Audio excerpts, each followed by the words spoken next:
हाँ, तो यूसुफ अलैहिस्सलाम पैदा होते हैं मिस्र के बगल में एक जगह, शायद कन्नौन जगह है से, वहाँ पर पैदा होते हैं। ठीक है। और जब मूसा अलैहिस्सलाम बच्चे थे तो सॉरी, यूसुफ अलैहिस्सलाम के 10 भाई थे जो सौतेले, और एक भाई आपने। ठीक है। तो जो 10 सौतेले भाई थे उससे बहुत जलते थे, राइट। और हम उसमें पूरा पूरा नहीं जाएंगे, थोड़ा थोड़ा बताएंगे चाहे ताकि आप लोग समझ जाए। तो यूसुफ अलैहिस्सलाम बच्चे थे, तब उनको उनके भाइयों ने जलन के हसद से, मतलब जलन से कि उनको याकूब अलैहिस्सलाम जो यूसुफ अलैहिस्सलाम के अब्बू थे, हाँ, तो यूसुफ अलैहिस्सलाम को उनके भाइयों ने लिया और उनको कुआं में फेंक दिया। और यूसुफ अलैहिस्सलाम को कुछ मार्चेंट लोग, जो लोग व्यापारी करते हैं, वो लोग उनको वो उठा के कहाँ ले गए? मिस्र में यूसुफ अलैहिस्सलाम बड़े हुए। ठीक। और अब देखिए, अब यहाँ तक क्या हुआ था, बहुत शॉर्ट, मतलब बहुत बड़ी कहानी आपको बहुत शॉर्ट से बता रही ताकि आप समझ जाए। और जब यूसुफ अलैहिस्सलाम को कुओं में फेंक दिया, उसका भाई लोग फेंक दिया, और वो लोग लौट कर आए कहाँ पर? किसके पास? याकूब अलैहिस्सलाम के पास, उनके अब्बू के पास। ठीक। और पहली बात तो याकूब अलैहिस्सलाम अपने बेटे को, किसको? यूसुफ अलैहिस्सलाम को उनके भाइयों के साथ नहीं भेज रहे थे। क्यों? क्योंकि उनको शक था कि अगर इनके भाई को ये भेजे इनके भाई के साथ अगर ये भेजेंगे तो ये लोग यूसुफ अलैहिस्सलाम के साथ कुछ बुरा बर्ताव करेंगे। क्यों? क्योंकि उनको पता चल गया था उनके व्यवहार से, उनके बिहेवियर से, कि ये लोग यूसुफ अलैहिस्सलाम से बहुत जलते हैं, है ना। तब वो ये इसके 10 भाई आते हैं कि किसके पास? यूसुफ अलैहिस्सलाम के पास, और उनके अब्बू यानी याकूब अलैहिस्सलाम के पास, और ये कहने लगते हैं कि अब्बू, यूसुफ को किसी भेड़ियों ने खा गया। तो यूसुफ अलैहिस्सलाम शॉक्ड रह गए कि अब तब यूसुफ अलैहिस्सलाम बोले कि सुभान अल्लाह, जो सूरह यूसुफ में आप पढ़ सकते हैं और आप में से बहुत लोग जानते भी होंगे। जब यूसुफ अलैहिस्सलाम को उनके बेटों ने ये कहा कि आप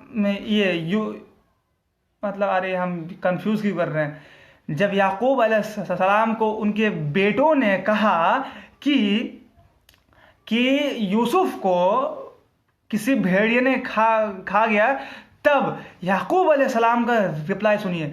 याकूब अलैहिस्सलाम ने कहा कि बेशक मैं जानता हूं कि भेड़ियों ने नहीं खाया है, ये तुम ही लोगों का हरकत होगा, लेकिन अभी मैं कुछ नहीं कर सकता। सब्र ही, मतलब सब्रुन जमील, मतलब सब्र ही सबसे बेहतर, यानी सब्र ही खूबसूरत है। सुभान अल्लाह, कैन वी इमेजिन, क्या हम लोग इमेजिन कर सकते हैं कि आपके छोटे बच्चे को कोई ले जाकर, आपके ही बच्चे, आपके ही कुछ बच्चे, आपके छोटे बच्चे को जिससे आप सबसे ज्यादा प्यार करते हैं, और उसको आपके अपने ही बेटे ने मार दिया, और आपको पता है कि आपके बेटे ने उसको कुओं में फेंक दिया, फिर भी आप क्या अल्लाह को कभी कंप्लेन करते हैं? कौन? क्या नहीं, हम कह रहे हैं, क्या आप तब सोच सकते हैं कि आपका रिप्लाई क्या होगा? यहाँ देखिए, सुभान अल्लाह, याकूब अलैहिस्सलाम का क्या था कि याकूब अलैहिस्सलाम ने जब ये सुना तब अल्लाह को कंप्लेन नहीं किया, और सुभान अल्लाह क्या कहा कि सब्र ही बहुत बेहतरीन है, सब्र ही बहुत बेहतरीन है। क्या वो तभी अल्लाह को कंप्लेन नहीं कर सकते थे कि या अल्लाह, मैं तो अल्लाह का नबी हूँ, मैं तो आपका नबी हूँ, और याकूब अलैहिस्सलाम भी तो अल्लाह के नबी थे? क्या वो कंप्लेन नहीं कर सकते थे? बिल्कुल कर सकते थे। फिर उन्होंने कंप्लेन नहीं किया, उन्होंने क्या क्या किया? सब्र किया और अल्लाह को कंप्लेन तक नहीं किया। ये है ईमान, ये है ईमान। अब यहाँ से थोड़ा इसको यहाँ रोक कर चलते हैं मूसा अलैहिस्सलाम के पास कि कहानी में, फिर यहाँ हम लोग आएंगे, फिर आएंगे यहीं से। जब मूसा अलैहिस्सलाम पैदा होते हैं, और वहाँ पर क्या था कि मिस्र में कि जो फ़िरौन बादशाह था, वो कोई अगर मेल जन्म बर्थ लेता था तो उसको मार देता था, ये कुरान में ऐसा। और जब जो कोई फीमेल पैदा होता था तो वो छोड़ देता था। इसीलिए मूसा अलैहिस्सलाम के अम्मी के दिल में अल्लाह ने ये बात डाल दिया कि तुम, मूसा अलैहिस्सलाम जब पैदा होंगे तब तुम जाके उसको कुएं में फेंक देना। सुभान अल्लाह, कैन यू इमेजिन कि एक अम्मी के दिल में ये ख्याल आता है, अल्लाह उसके ख्याल आता है, वही वी कैन नॉट से, राइट, लेकिन उसके दिल में बस ख्याल आता है कि अल्लाह ने ये करने के लिए कहा, ठीक, और उसके दिल में ये ख्याल आता है कि कुएं में फेंक दो, राइट। तो उनको मूसा अलैहिस्सलाम की अम्मी ने कुएं में फेंक दिया। कैन यू इमेजिन, कोई अम्मी, कोई क्या मेरी अम्मी जब मैं पैदा हुआ था तो क्या हमको ऐसे फेंक सकती थी? अगर ऐसा सिचुएशन भी होता तो, अगर यहाँ पर, सुभान अल्लाह, कैन यू थिंक। उसके बाद यहाँ पर अब हम दोनों में जाएंगे। उसके कुछ ही मिनट बाद, उसके कुछ ही देर बाद मूसा अलैहिस्सलाम की अम्मी को मूसा अलैहिस्सलाम मिल जाते हैं। कहाँ पर? फ़िरौन के दरबार में। कैसे? क्योंकि मूसा अलैहिस्सलाम किसी का भी दूध नहीं पीते थे। तब लास्ट में जब खोजा गया कि कौन पिलाएगा दूध, कौन पिलाएगा, तब मूसा अलैहिस्सलाम के अम्मी को ही बुलाया गया और मूसा अलैहिस्सलाम अपनी अम्मी से मिल गए। सुभान अल्लाह। आपको कोई भी इंसान ये कहानी सोचेगा तो कहेगा कि क्या मूसा अलैहिस्सलाम की अम्मी, क्या दिमाग उनका क्रैक था कि अपने बेटे को फेंक दी। हम लोग तो नहीं कह सकते, बिल्कुल नहीं था। मतलब कहानी में देख के ऐसा लग रहा है कि मूसा अलैहिस्सलाम कितना खतरनाक काम कर दी, लेकिन ईमान देखिए यहाँ पर। क्या मूसा अलैहिस्सलाम की अम्मी दुआ नहीं की होगी? बिल्कुल की होगी। तब अल्लाह ने दुआ तभी कबूल की, और कुछ देर बाद मूसा अलैहिस्सलाम की अम्मी को मूसा अलैहिस्सलाम से मिला दिया गया। तब अल्लाह को उसने तब भी अल्लाह को कंप्लेन नहीं किया कि अल्लाह मेरे साथ ऐसा क्यों, और अल्लाह पर ईमान रखते वो मूसा अलैहिस्सलाम को कुआं में डाल दी। और कुछ देर बाद अल्लाह ने उसकी दुआ सुन ली और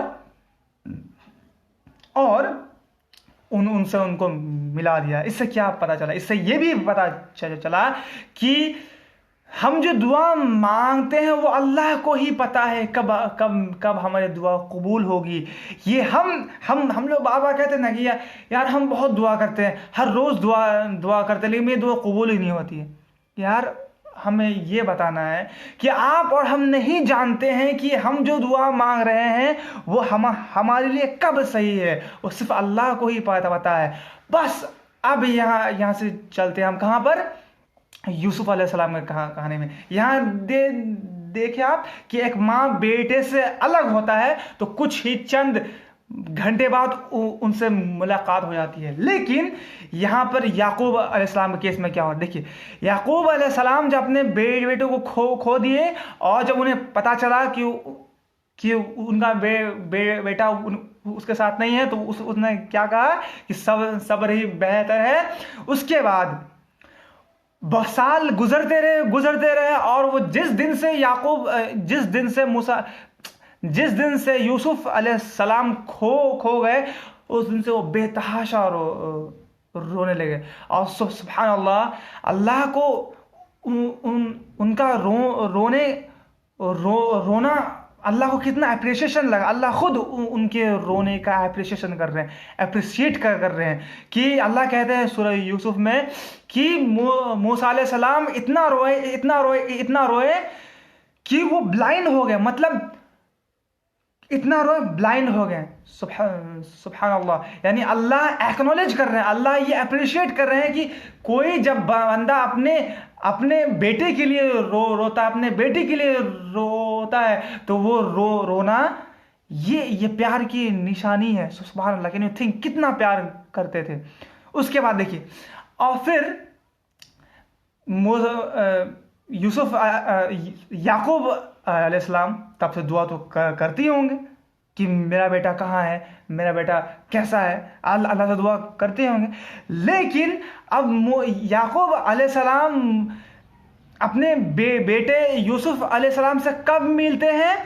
जब छोटे से लेकर, बच्चे से लेकर यूसुफ अलैहिस्सलाम जब जवान हो जाते हैं। कहाँ पर? मिस्र में मिलते हैं, जब यूसुफ अलैहिस्सलाम को नबूवत दी जाती है और यूसुफ अलैहिस्सलाम को बादशाह बनाया जाता है मिस्र का।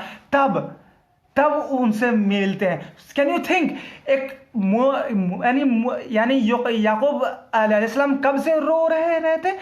जब वो बच्चे से थे जवानी तक। हम नहीं जानते कि वो 20 साल में मिले या 30 साल में मिले, अल्लाह नोज बेस्ट।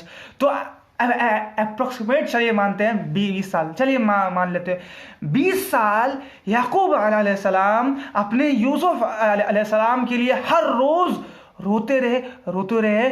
और उनका रोने का ये आलम था कि रोते उनकी आंखें की रोशनी चली गई। और अल्लाह उसको सूरह यूसुफ में मेंशन करते हैं कि यूसुफ अलैहिस्सलाम ने रो कर उनकी आंख ब्लाइंड हो चुकी थी। तो कैन यू थिंक, जरा आप सोचिए, तभी क्या यूसुफ अलैहिस्सलाम ये अल्लाह से कंप्लेन नहीं कर सकते थे कि या अल्लाह, हम तो आपके मैसेंजर हैं, हम तो आपके रसूल हैं, हम तो आपके चाहते हैं, आप हम पर ये मुसीबत क्यों लाएं? कर सकते थे, लेकिन नहीं किए। क्यों? क्योंकि वो अल्लाह के सच्चे बंदे थे, वो अल्लाह पर सही तौर पर ईमान लाए। इसीलिए यहाँ पर अल्लाह क्या कह रहे हैं कि मुसीबत चाहे अच्छा हो बुरा, वो अल्लाह के इजाज़त के बगैर तुम्हें नहीं पहुंच सकती। और तुम्हें अच्छा बुरा कुछ भी पहुंचता है तो अल्लाह के इजाज़त होती है, तब पहुंचती है। उसके बाद जो इंसान उस पर ईमान लाए, मतलब तब भी उसको अगर बुराई पहुंचता है तब भी अल्लाह पर यकीन रखे, नहीं अल्लाह ने जो क्या सही किया। तो इस केस में हमने क्या देखा कि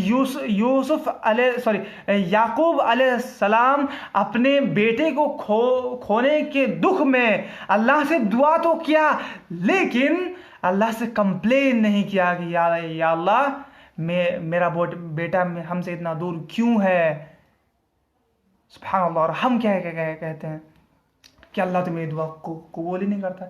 यहाँ पर देखे एक बात कि मूसा अलैहिस्सलाम की अम्मी की दुआ कबूल अल्लाह कुछ ही चंद घंटों में कर लेते हैं, और याकूब अलैहिस्सलाम को रोना पड़ता है सालों भर। आई डोंट नो, वो 20 साल 30 साल हो सकता है, आई डोंट नो, बट उनको सालों साल रोना तो पड़ता है ना। और तब भी वो अल्लाह से एक भी कंप्लेन नहीं किए। इसको कहते अल्लाह पर ईमान लाना। और हम अल्लाह से के साथ कितने नाफरमानी करते हैं। हम छोटे बड़े, मतलब हम खुद देखें अपने आप को, हम एक छोटे चीज़ में, हम नहीं कहना चाहेंगे वो क्या चीज़ था, लेकिन एक मामूली चीज़ थी जो ज़माने के लिए वो मामूली थी, बट मेरे लिए भी वो कुछ हद तक मामूली था, लेकिन फिर भी था तो बड़ा कुछ। लेकिन उसमें हमने क्या किया था? या अल्लाह, हमने कहा था कि या अल्लाह, मेरे साथ ही क्यों ऐसा हुआ? हम तो इसमें इतना मेहनत किए, हम तो इसमें खर्च क्यों किए? हमने इतना नहीं कहा, लेकिन हमने इतना कहा था कि या अल्लाह, ये मेरे साथ क्यों हुआ? ये अल्लाह से कंप्लेन है। और जब मेरे ज़बान से ये सेंटेंस निकला ना, तब मुझे ये आयत याद आई, मा असाबा मिन मुसीबतिन इल्ला बिइज़्निल्लाह, यानी कोई भी मुसीबत अल्लाह के बगैर तुम्हें छू ही नहीं सकता। तब हमें याद आई, नहीं हमने ये बात क्या है कि कितना बड़ा भूल किया। तब अल्लाह से हमने माफ़ी मांगा, अल्लाह से दुआ है कि अल्लाह हमें माफ़ कर दे। हम क्या नहीं, हम लोग सोच सकते हैं कि हम लोग छोटे बात पर अल्लाह को कितना कोसते हैं। हम कहते हैं अल्लाह तो दुआ कबूल नहीं करता है। तो यहाँ पर देखिए, हमने 2 केस में हमने देखा कि यूसुफ अलैहिस्सलाम को कितने सालों साल रोना पड़ा, और मूसा अलैहिस्सलाम की अम्मी को कुछ ही मिनट, कुछ ही चंद घंटे रोना पड़ा, फिर उनको मिला दिया गया। तो इससे क्या पता चला, अल्लाह जानता है कि कब हमारी दुआ को कबूल करना है। और जब हम ये अल्लाह से कुछ दुआ मांगते हैं और जब हमें नहीं मिलता है, उस वक्त तो हम कंप्लेन करते हैं, यार अल्लाह तो हमारी दुआ को कबूल नहीं करता है। तो अल्लाह को बुरा नहीं लगता होगा कि ये बंदा कितना बेवकूफ़ है, इसको खुद नहीं पता जो ये दुआ मांग रहा है वो इसके लिए अभी सही नहीं है, ये मैं ही जानता हूँ कब इसको देना है। तो अल्लाह से हम लोग इससे सीखने को मिला कि अल्लाह से हम लोग कंप्लेन नहीं कर सकते हैं, क्योंकि अल्लाह ही जानते हैं कि आज जो हमें मुसीबत पहुँची वो मेरे लिए अच्छा है या बुरा है। वो हमें अल्लाह ही टाइम के साथ साथ अल्लाह ही बताएंगे कि जो ये मुसीबत थी वो सही था कि गलत था। तो अल्लाह को हम लोग अगर कंप्लेन करते हैं तो हमें सोचना चाहिए कि हम किस तरीके से, किस इंटेंसिटी से मूसा अलैहिस्सलाम की अम्मी को और याकूब अलैहिस्सलाम को, या खासकर याकूब अलैहिस्सलाम को कितना कंप्लेन करना चाहिए। लेकिन उन्होंने एक बार कंप्लेन नहीं किया, इसका मतलब उनका ईमान बहुत बेहतरीन था। अब हाँ, हमने तो यूसुफ अलैहिस्सलाम को छोड़ ही दिया था। यूसुफ अलैहिस्सलाम, देखिए हम ये सब इसलिए कह रहे हैं कि ताकि हम इस आयत को अच्छे तरीके से समझ सके। यूसुफ अलैहिस्सलाम बच्चे थे। ज़रा बताइए, एक 5-6 साल का बच्चा या 10-8 साल का बच्चा, चलिए 6-7 साल मान लेते हैं, उनकी क्या गलती थी कि उनको बच्चे में उनके भाइयों ने उनको नदी में फेंक दिया। नदी में फेंकने के बाद उनको कुछ लोगों ने मिस्र में बेच दिया, गुलाम के तौर पर बेचने के बाद मिस्र का जो बादशाह थी, उसकी बीवी ने, जब वो जवान हुए तो उसकी बीवी ने उन पर ये इल्ज़ाम लगाया बदकारी का, और फिर भी और ये पाया गया कि यूसुफ अलैहिस्सलाम बेगुनाह है, फिर भी उनको सालों साल जेल में बंद रहना पड़ा। उसके बाद कुछ साल बाद तब उनको छुटकारा मिलता है, तब उनको इज्जत दिया जाता है और उनको अजीज बनाया जाता है, उनको बादशाह बनाया जाता है पूरे मिस्र का।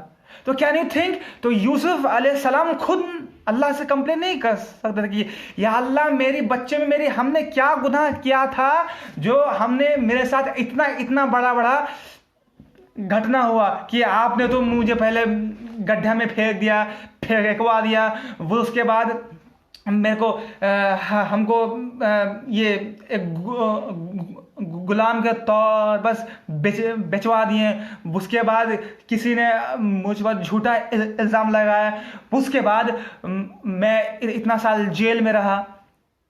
फिर भी यूसुफ अलैहिस्सलाम ने क्या एक बार भी अल्लाह से कंप्लेन किया? आप जब सूरह यूसुफ पढ़ेंगे तो आपको पता चलेगा कि यूसुफ अलैहिस्सलाम अल्लाह से शुक्रिया अदा करते हैं इस चीज़ के लिए, अल्लाह से कंप्लेन नहीं करते हैं। सुभान अल्लाह। तो इसको कहते हैं ईमान वाला। यानी यूसुफ अलैहिस्सलाम के साथ इतना जो प्रॉब्लम हुआ, फिर भी वो अल्लाह से एक बार कंप्लेन तक नहीं किए, या अल्लाह मेरे साथ ऐसा क्यों हुआ, और उसके बाद वो अल्लाह से थैंक करते हैं।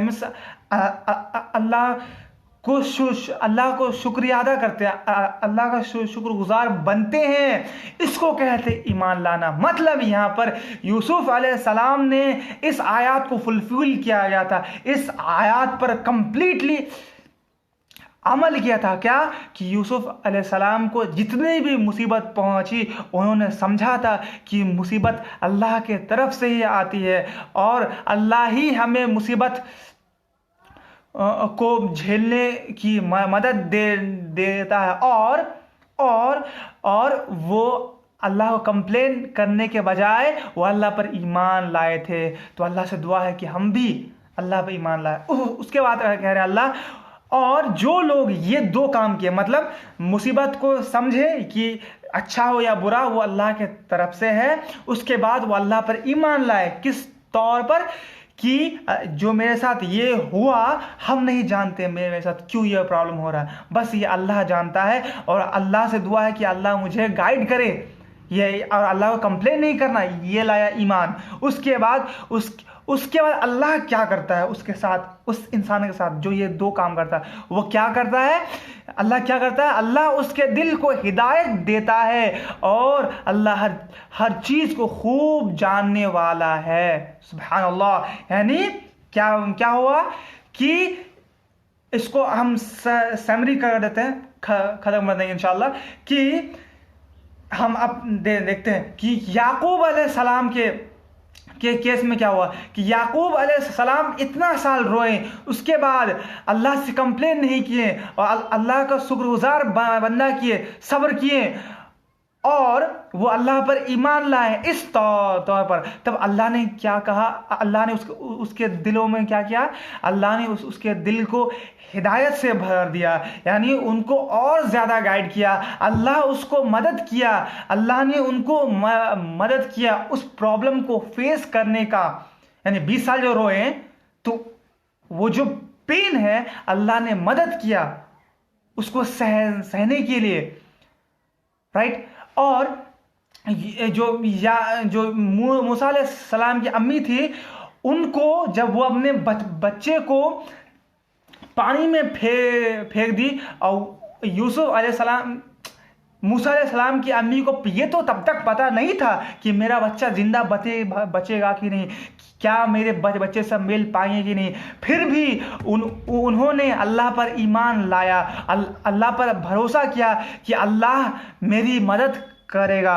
उसके बाद अल्लाह ने उनको हिम्मत दिया, अल्लाह ही उनको हिम्मत दिया ये बड़ा काम करने को। सुभान अल्लाह। और फिर यूसुफ अलैहिस्सलाम के केस में क्या हुआ?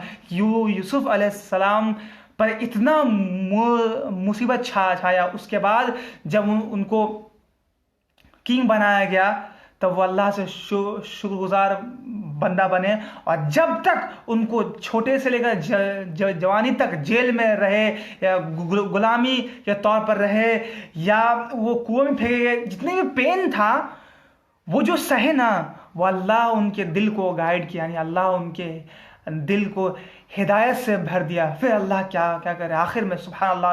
अल्लाह इस आयत को किस तरह से कंप्लीट कर रहे हैं, और अल्लाह कह रहे हैं कि और अल्लाह हर चीज़ को खूब जानने वाला है। सुभान अल्लाह। अब अल्लाह सबको समेट लिए, यानी दुनिया में each and every person, each and every human being, जिसके साथ चाहे अच्छा ही हो या बुराई हो, वो अल्लाह ही जानता है कि उसके साथ क्यों हो रहा है। वो अल्लाह जानता है कि किसी चींटी को कहाँ पर जुल्म हुआ है, किसी बकरी को किसने मारा है, किसने जुल्म किया है, वो अल्लाह सब जानने वाला है। इसीलिए अल्लाह कह रहे हैं कि अगर हम अल्लाह पर सच्चे तौर पर ईमान लाएं और हम अल्लाह को कंप्लेन ना करें कि अल्लाह मेरे साथ ये क्यों किया, उसके बाद अगर हम ऐसा किए, अल्लाह को कंप्लेन नहीं किए और ईमान लाएं कि अल्लाह जो कर रहे हैं वो सही कर रहे हैं, अल्लाह ही जानते हैं मेरे साथ क्यों है, तो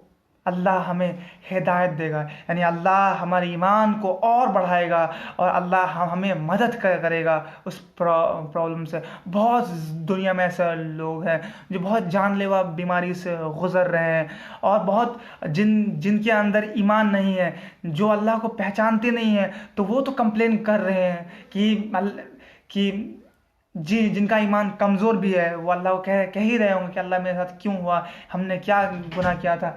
लेकिन जो और जो इंसान के अंदर में ईमान है, ये ऐसा ईमान जिसको अल्लाह फरमा रहे हैं यहाँ पर, और उनको कोई बड़ा बीमारी या कोई लॉस भी हो जाता है, तो वो अल्लाह पर ईमान रखते हैं, उसके बाद अल्लाह ही उसको हेल्प करेंगे इंशाअल्लाह।